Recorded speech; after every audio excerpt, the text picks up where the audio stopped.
Hi hello నమస్తే welcome to 100 TV. ప్రస్తుతం బన్నీ గారికి ఏదో ఒక దోషం పట్టినట్టు లేకపోతే ఒక శాపం వెంటాడుతున్నట్టు ఆయన ఇప్పుడు ప్రజెంట్ ఫేస్ చేస్తున్న సిచ్యువేషన్సే కారణం అన్నట్టుగా మనకు తెలుస్తుంది. ఎందుకు అంటే అసలు చనిపోయిన పర్సన్కి ఆయనే ఉదార హృదయంతో 25 లక్షలు ఇచ్చిన తర్వాత టీం నుంచి ఏం సపోర్ట్ కావాలన్నా చేస్తామన్న తర్వాత కూడా పోలీసులు జైల్లో పెట్టడం, ఒకంత ఇబ్బంది పెట్టి మళ్ళీ ఇంటికి తీసుకొచ్చిన తర్వాత ఇప్పుడు మళ్ళీ సంధ్యా థియేటర్ వైపు నుంచి పోలీసులు ఆ కోణం నుంచి మళ్ళీ అల్లు అర్జున్ గారిని టార్గెట్ చేయడం చూస్తుంటే నిజంగానే ఏదో మునిశాపం అన్నట్టుగా కూడా అల్లు అర్జున్ గారిని వెంటాడుతుందా అంటే ఎస్ అనే చెప్పుకోవాలి. సో అయితే అసలు ఇప్పుడు జరుగుతున్న ప్రజెంట్ కాంట్రవర్సీ టాపిక్ ఏంటి అని మనతో సినీ జర్నలిస్ట్ జగదేవ్ గారు ఉన్నారు. సార్తో మాట్లాడే విషయాలు ఏంటో తెలుసుకునే ప్రయత్నం చేద్దాం. నమస్తే అండి. నమస్తే. సో అల్లు అర్జున్ గారికి ఏమైనా శాపమా సార్ లేకపోతే ఏంటి? బికాజ్ ఆయన ఎంత ఉదార హృదయంతో ఆయనే ముందుకొచ్చి హెల్ప్ చేస్తున్నా ఆయనకి కావాలని ఏ యాంగిల్లో టార్గెట్ చేయాలో ఆ పక్క నుంచి అల్లు అర్జున్ గారిని టార్గెట్ చేస్తూనే ఉన్నారు. అసలు అవసరం లేదు అన్న కొన్ని వాదనలు ఉన్నాయి, అసలు అవసరమా అన్న వాదనలు కూడా ఉన్నాయి. ఆయన పోలీస్ స్టేషన్లో పెట్టారు, తీసుకొచ్చారు. ఇప్పుడు మళ్ళీ సంధ్యా థియేటర్ వైపు నుంచి మళ్ళీ అల్లు అర్జున్ గారి వైపు నుంచి నరుక్కొస్తున్నారు. ఎస్, అసలు ఏంటండి ఇప్పుడు? మీరు బాగానే చెప్పారు, మునిశాపమా అన్నట్టుగా.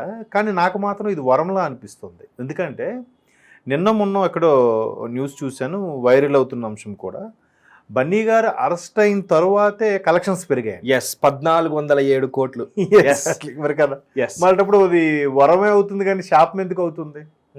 అయితే ఇక్కడ రకరకాల కోణాల్లో మనం చర్చించుకుంటే కనుక మీరు అన్నట్టు ఒక యాంగిల్లో శాపం, ఒక యాంగిల్లో దాన్ని ఏమంటారు, ఏదో వెంటాడుతున్నట్టుగా ఉంది శని. రకరకాలుగా అనిపిస్తుంది. నిన్న కూడా ఒక పెద్ద మనిషి పేరు కూడా తెలియదు నాకు, ఆయన వీడియో చూశాను. అది ఎక్కువ మంది స్టేటస్లో కూడా పెట్టుకున్నారు. అంటే మేబీ బన్నీ గారంటే గెట్టని వాళ్ళు, లేదా బన్నీ యొక్క ఎదుగుదలను చూసి వారవలేని వాళ్ళు పెట్టుకున్నట్టున్నారు. ఏమంటే అందరికీ నమస్కారం, నేను బన్నీ ఫ్యాన్ని, తగ్గేదేలే అని చెప్తూ, క్షమించాలి తగ్గేదేలే ఏంటి, బన్నీ ఫ్యాన్ అయినా కాడి ఇక్కడ తగ్గాలి, తప్పదు. మీరు కేవలం అరెస్ట్ అయ్యి 5 గంటల వరకే భరించలేక మీ ఇన్ఫ్లుయెన్స్ వాడి ఏ రాత్రో లేదంటే వేకువజాను తెల్లారికో ఇంటికి చేరుకున్నారు. అక్కడ ప్రాణమే పోయింది. దానికి మీకు వచ్చిన పెద్ద పెద్ద మహామహులు, హేమాహేమీలు, స్టార్ హీరోలు, స్టార్ ప్రొడ్యూసర్లు, స్టార్ డైరెక్టర్లు వచ్చి పరామర్శించడం, మిమ్మల్ని కలుసుకోవడం, కరచాలన చేయడం, అది మళ్ళీ దాన్ని మళ్ళీ మీరు వీడియోగా వేసి వైరల్ చేయడం. ఏమనుకుంటున్నారు, ఇవన్నీ చేయొచ్చా? ఒక కుటుంబం శోకసంద్రంలో మునిగిపోతే మీరు ఇలా చేస్తారేంటి అని ఆ పెద్ద మనిషి ఎవరో ప్రశ్నించాడు. అంటే నేను స్టేటస్లో చూశాను. ఆయన సినిమా ఉద్దేశంగానే అల్లు అర్జున్ గారిని హీరోగా చూస్తున్నారా? మరి ఆ యాంగిల్లో చూస్తే ఆయన హీరో తగ్గేదిలే అన్న డైలాగులు వాడినప్పుడు ఆయన ఇది ఎందుకు అబ్జర్వ్ చేయలేదండి?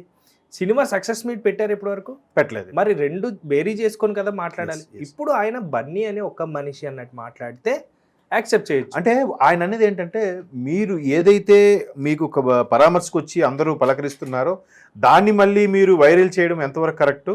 అది చెయ్యొద్దు. మీరైనా సజెస్ట్ చేయండి, మీ ఫ్యాన్స్కి హితబోధ చేయండి, ఇలాంటి సందర్భంలో అది కరెక్ట్ కాదు అని నేను ఆయన చెప్పడం కూడా భలే చెప్పాడు. నేను బన్నీ ఫ్యాన్, కానీ ఇలాంటి దగ్గరలో కొంచెం తగ్గాలి, ఇది ముక్కు కాదు ఇది ముక్కు అన్నట్టుగా ఏదో మొత్తానికి అది నందిని పంది చేసి పందిని నంది చేసినట్టుగా ఏదో చెప్పొచ్చు. అంటే నాకు అక్కడ అర్థమైంది ఏంటంటే, బన్నీ ఫ్యాన్ అంటూనే ఇతనికి బన్నీ అంటే నచ్చదేమో అనిపించేలా చెప్పాడు ఆ పెద్ద మనిషి ఎవరు. సో మీరు అన్నట్టు ఒక యాంగిల్లో ఇలా చూసింది, ఇంకో యాంగిల్లో నిజంగా ఇప్పుడు ఒకవేళ థియేటర్కి వచ్చాడు అనుకోండి, సైలెంట్గా వచ్చాను సినిమా చూసుకొని వెళ్ళిపోవాలనుకున్నాడు. ఏంట్రా ఎంత యారగెంట్, ఎంత పొగరేంట్రా, కనీసం బయటకు రావచ్చు కదా, గ్లాస్ డోర్ దించి కనీసం చెయ్యొప్పచ్చు కదా, ఈయన ఎవడు కొరుకు తినేస్తాడా అనేవాళ్ళు మళ్ళీ వీళ్ళేగా. సరే ఫ్యాన్స్ కోసమే మై ఫ్యాన్స్ నా ఆర్మీ అని చెప్పి పిడికిలు బిగించి ఇలా 10 సార్లు ఆయన ఫ్యాన్స్కి ఆయనే చాలాసార్లు కొమ్ము కాసే మనిషి, మరి వాళ్ళ కోసం అభివాదం చేయకపోతే మళ్ళీ వాళ్ళే కదా అనుకుంటారు. అందుకనే కదా చేశాడు. ఇది ఒక కోణం. మీరన్నట్టు రెండో కోణం శాపం ఎలా అంటే, మేబీ అంతా అయింది, ఈవెన్ ఎవరైతే విక్టిమ్ ఉన్నారో, చనిపోయారు, ఆవిడ చనిపోయిన తాలూకా భర్త కేసు పెట్టారన్నారో, అది కూడా కేసు విత్డ్రా కూడా చేసుకున్నారు. నెక్స్ట్ అబ్బాయి పరిస్థితి అయితే బాగాలేదు. అబ్బాయికి సంబంధించి ఏదైతే హాస్పిటల్ హెల్త్ బులెటిన్ సంబంధించి రోజు బులెటిన్ రిలీజ్ చేస్తున్నారు. Yes. ఎలా ఉన్నాడు, ఏంటి పరిస్థితి, వెంటిలేటర్ మీద ఉన్నాడు, సేఫ్ అయ్యా లేదని.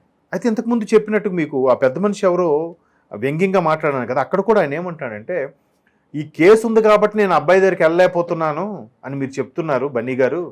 ఆ కేసుకి అబ్బాయి దగ్గరికి వెళ్ళడానికి సంబంధం లేదు, మీరు వెళ్ళండి అని. వెళ్తే కదా తెలుస్తుంది వాళ్ళు ఎంత బాధపడుతున్నారు. మీరు కేసు నడుస్తుంది కానీ ఇప్పుడు వెళ్తే బాగోదు అని మీరు అంటున్నారు, కానీ తప్పు మీ వల్ల జరిగింది కాబట్టి మీరు వెళ్ళండి అని కూడా అన్నాడు ఆ పెద్ద మనిషి. అంటే ఇవన్నీ పక్కన పెడితే, ఒకవేళ మళ్ళీ వెళ్ళాడు అనుకోండి, ఆయన వచ్చాడు, మళ్ళీ జనాలు ముగిపోరా?